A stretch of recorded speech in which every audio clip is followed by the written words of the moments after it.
este video daremos un recorrido por la historia de la feria de Pentecostés que se realiza todos los años en el pueblo de Vilque. Actualmente, el pueblo de Vilque está ubicado a aproximadamente 35 kilómetros de la ciudad de Puno.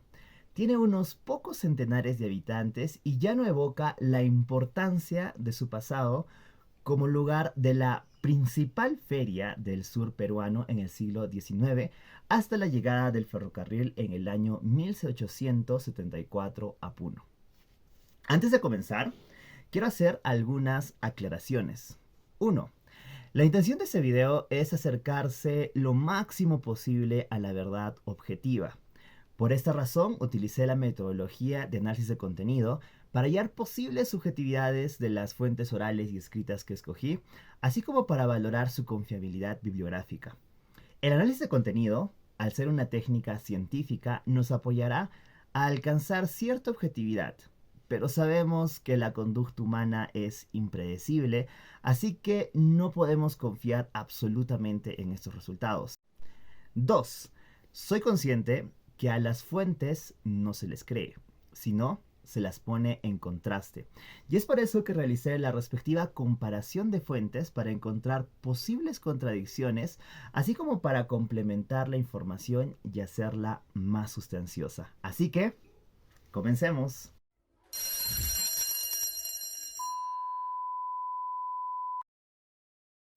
Desde la época prehispánica, en Vilque habría existido una huaca con nombre Huilca, dedicada al sol. Con la llegada de los españoles, dicho lugar sagrado cambió a la fe católica. En el siglo XVI, el emperador V de España, en gratitud por las bondades que sus colonias de América le prodigaban al engrandecimiento de su reinado, mandó a confeccionar 3 imágenes de Jesús crucificado para obsequiarlos. Uno para el Virreinato del Perú, otro para Santa Fe de Bogotá, del nuevo Reino de Granada de Colombia, y un tercero para la ciudad de Salta de la Gobernación de Argentina.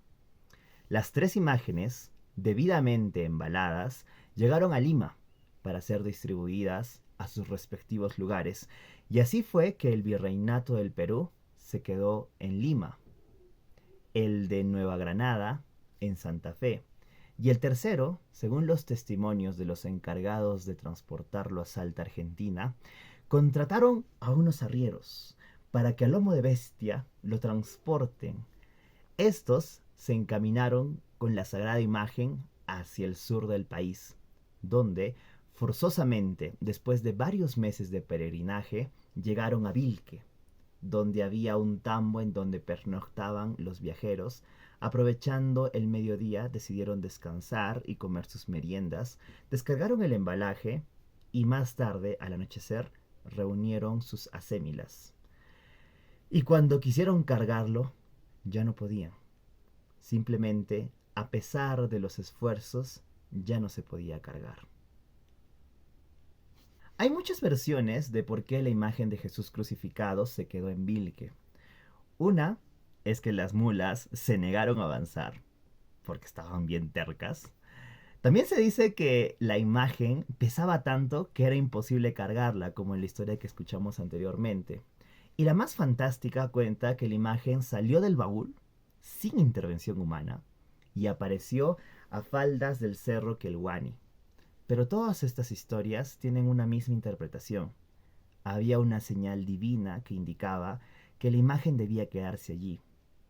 Gracias al Cristo de Vilque, debido a la gran llegada de feligreses, el santuario se convirtió poco a poco en uno de los más concurridos de la época.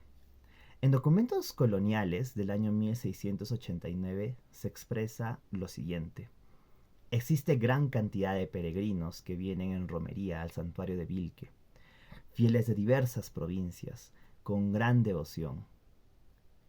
La peregrinación venía acompañada también de comerciantes de varias partes de Bolivia, Chile e incluso Argentina, haciendo que la variedad de productos ofrecidos durante la feria de Pentecostés sea muy diversa.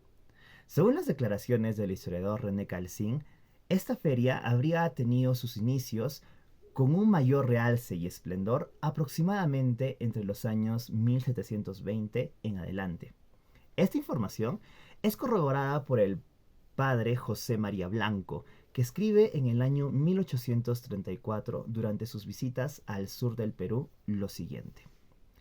En la Pascua del Espíritu Santo concurre al santuario de Vilque a una feria que llaman romería y está destinada para los excesos del baile y el juego. Concurren a ella de todas partes y su fundación es de poco más de 100 años atrás, porque antes era solo una pascana de arrieros con el objeto de peregrinación que se ha convertido progresivamente a una feria que dura 15 días. Importancia de la feria de Pentecostés de Vilque. Vilque fue durante el siglo XVIII un centro de peregrinaje en la época de Pentecostés y fue derivando progresivamente en un evento básicamente comercial, convirtiéndose en los inicios del siglo XIX en la feria más famosa del sur peruano, por dos motivos básicamente: por la exportación de lana de camélidos y la demanda de mulas de Argentina, que la convirtieron en el centro de actividades comerciales del Perú. Bonilla remarcó que la importancia del sur durante el siglo XIX fue fundamentalmente por la explotación y exportación de lanas. En 1821 se establecieron en Arequipa la Casa Broyard de Francia, la Casa Gibbs de Inglaterra y otras casas como Forga, Stafford, Gibson y Fletcher. En total, 12 grandes casas comerciales acopiaban lana procedente de las ferias campesinas. La más importante, la Feria de Vilque. En un documento que data de 1823, está registrado cómo los agentes ingleses instalados en Islay eran los primeros interesados en adquirir información sobre la Feria de Vilque, para conocer, por ejemplo, el precio de la fibra de camélido y sondear la potencial adquisición de productos ingleses. Vilque es un pequeño pueblo en el departamento de Puno, distante a unas 5 leguas de la ciudad de ese nombre y a unas 45 leguas de Arequipa. En la feria realizada allí se llevan a cabo un número considerable de transacciones comerciales. Gran cantidad de mercadería es enviada allí por los comerciantes de Arequipa y llegan compradores desde Cusco, Bolivia y las provincias argentinas. Aquellos de este último país traen consigo gran cantidad de mulas para la venta. Allí también se hacen cuantiosos contratos para la entrega de lana, la materia prima que constituye la exportación principal del distrito. Así, se verá que el éxito o fracaso de esta feria es un asunto de no poca importancia para la comunidad comercial. En 1830, el puerto de Islay, ubicado en el departamento de Arequipa, se convirtió en el epicentro de la acumulación de lana acopiada de las zonas altoandinas de Puno. Por esta razón, la Feria de Vilque fue adquiriendo cada vez más importancia dentro del comercio sureño. En 1938, Eugène Desartigues da cuenta de la importancia de Vilque. Vilque tiene cierta importancia en el país a causa de la feria de mulas que tiene lugar allí una vez al año.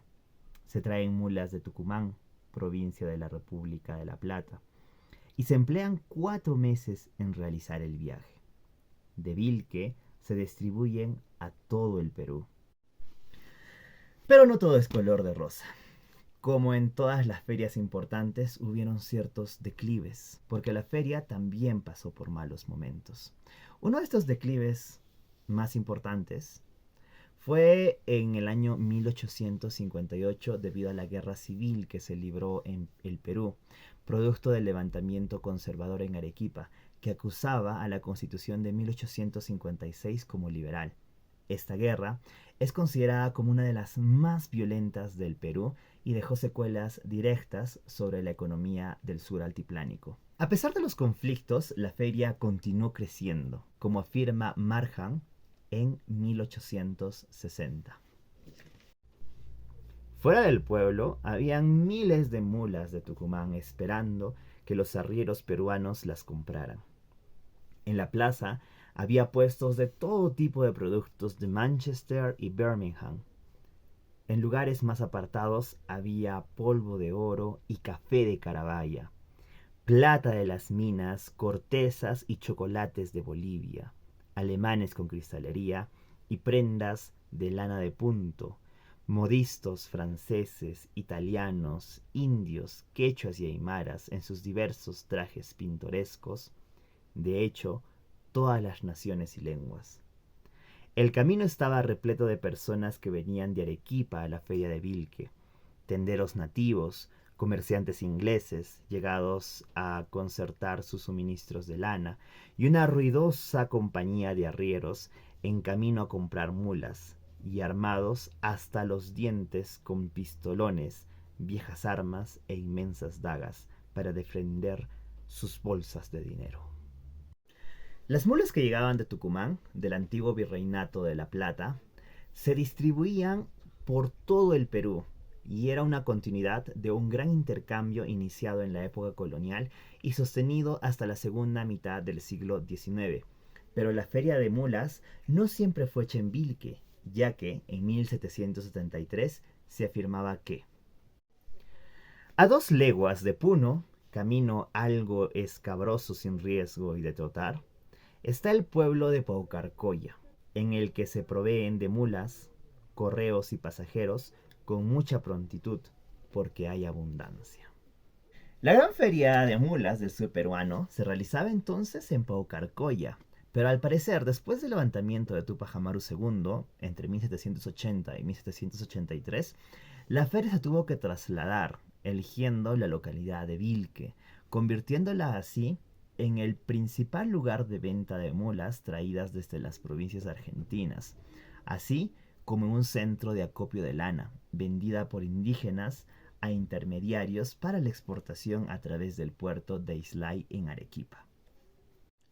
El valor comercial de la feria era alto. Como ejemplo, se calculó este valor en 1846, dando estos resultados. Vilque es un pueblo que dista 7 leguas de Puno, y aunque normalmente su población es de 2.000 habitantes, en la época de la feria llega hasta 30.000, pues vienen desde la República de Argentina. En 1846 se vendió productos del país 70.000 pesos, productos extranjeros 485.000 pesos, total 555.000 pesos. Además de esto, hay los negocios y contratos comerciales que representan un valor de más de 200.000 pesos. Por consiguiente, casi puede asegurarse que en esta feria cada año juega un capital de 1 millón de pesos más o menos. Jacobsen, por su lado, hace una propuesta más cauta y señala que el volumen de los negocios realizados en la feria a finales de la década de 1840 podría haberse alcanzado entre los 750.000 y los 2 millones de pesos. Digo que Jacobsen tenía una propuesta cauta porque Vázquez en su libro sobre Juan Bustamante señala que las transacciones llegaban a la cantidad de 5 millones de pesos, que es una suma extraordinaria para esos tiempos. La exportación de lana en el sur andino tuvo un rápido incremento entre 1835 y 1840. A través de esta feria persistían los lazos entre Cusco, Puno, Arequipa de un lado y Argentina y Bolivia por otro. El comercio lanero permitió la reconstitución del circuito comercial del sur, interrumpido temporalmente con la independencia y el caudillismo. Por la feria de Vilque también pasó el incansable Antonio Raimondi, que escribe para un diario cusqueño en 1848 lo siguiente. Para un viajero que recorre un país, no hay mejor ocasión para sus estudios sobre las razas que las que ofrece una feria. Allí se tiene la facilidad de ver reunidos en un solo punto de distintos tipos. El triste pueblo de Vilque, que en los demás días del año escasea de todo recurso, cambia totalmente de condición en la feria, siendo lugar de cita de comerciantes de Arequipa, Moquegua y Lima. Se improvisan fondas, cafés, heladerías, tiendas de comercio, y la población que poco antes era casi solitaria y desierta se convierte en un centro de actividad y vida. Juegos de azar. Vilque se convertía durante la feria en una casa de juegos, según Valdés. Tal vez no exista en el mundo un lugar donde la abundancia de dinero y la falta de grandes y combinados objetivos de una industria creadora haya hecho que el juego se convirtiera en una profesión y en un espectáculo público, como en la celebrada Feria de Vilque. La plaza donde antes solamente se vendían toscos tejidos indígenas, manteca de vaca, quesos y carne salada, cubríase en un instante de todas las producciones de la tierra y convertíase en una ciudad temporal. El lugar santo pasó a plaza de comercio y de plaza de comercio a casa de juego. Ahí concurrían los curas de todas las parroquias del virreinato. Se veían allí generales, intendentes, gobernadores, subdelegados, chantres, vicarios, deanes, contadores, tesoreros. Había más de 100 casas, donde toda esa gente jugaba día y noche, por espacio de una semana. Era tanta la abundancia del dinero que en esa ocasión los pagos y las cobranzas se hacían en las copas de los sombreros para no perder el tiempo en contarlo. Valdés, vicecónsul francés, ratifica la importancia de los juegos de azar en la feria.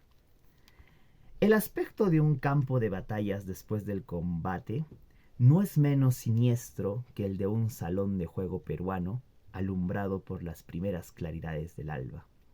El monte de la feria de Vilque es además célebre en el Perú. Devora a menudo grandes fortunas y se cita a más de un negociante cuya ruina ha sido precipitada de esta forma. Abundancia en la economía indígena.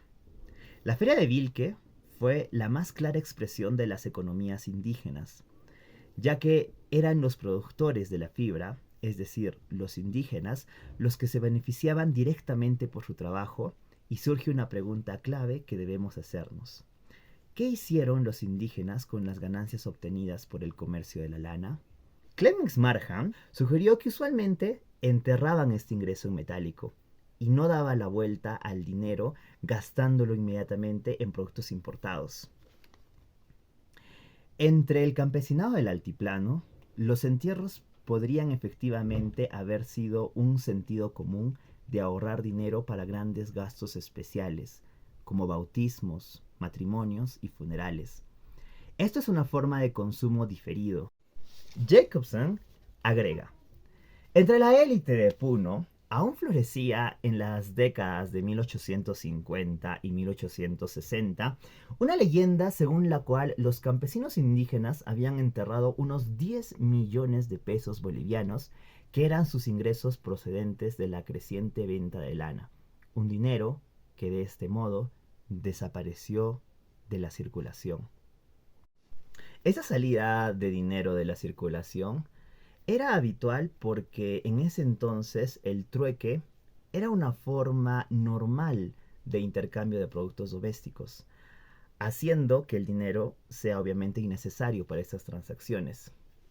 Otro destino que tenían las ganancias de la feria era la búsqueda de la ostentación y por ende la adquisición de joyas y vestidos de alto costo. El comercio de lana permitía a los indígenas acceder a consumo de lujo difícil de observar en otras regiones.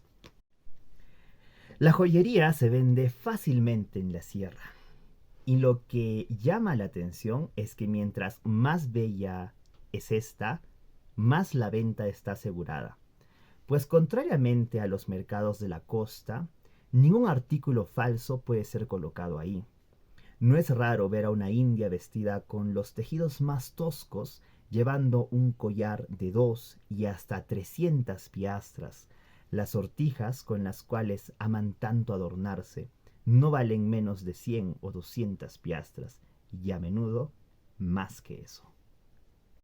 Ya entrando a un ámbito de la reflexión de qué es lo que hacían los indígenas con el dinero que se generaba por la venta de lana, hay muchas teorías e hipótesis de qué hacían con este dinero. Como hemos visto hasta ahora, existe la hipótesis de que se lo gastaban en juegos de azar, o que se gastaban en joyas y en vestidos finos para la ostentación, o que lo enterraban para fiestas importantes. Pero todos estos gastos tienen algo en común, que son gastos más no inversiones. Y esto probablemente haya sido causado por una falta de educación, que en ese entonces era muy escasa. Otra prueba del desconocimiento de los indígenas de los sistemas financieros era de que no solían recibir billetes. El indio peruano, en cuyas manos existe la mayor cantidad de lana, especialmente alpaca, no pueden ser convencidos de recibir billetes.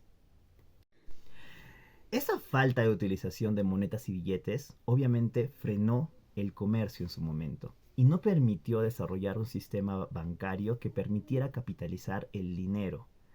Por otra parte, la falta de educación no despertó la conciencia común de que el poder económico podía convertirse en poder político para luchar por los derechos de sus semejantes, y nunca hubo un análisis crítico para la búsqueda de cambios sociales.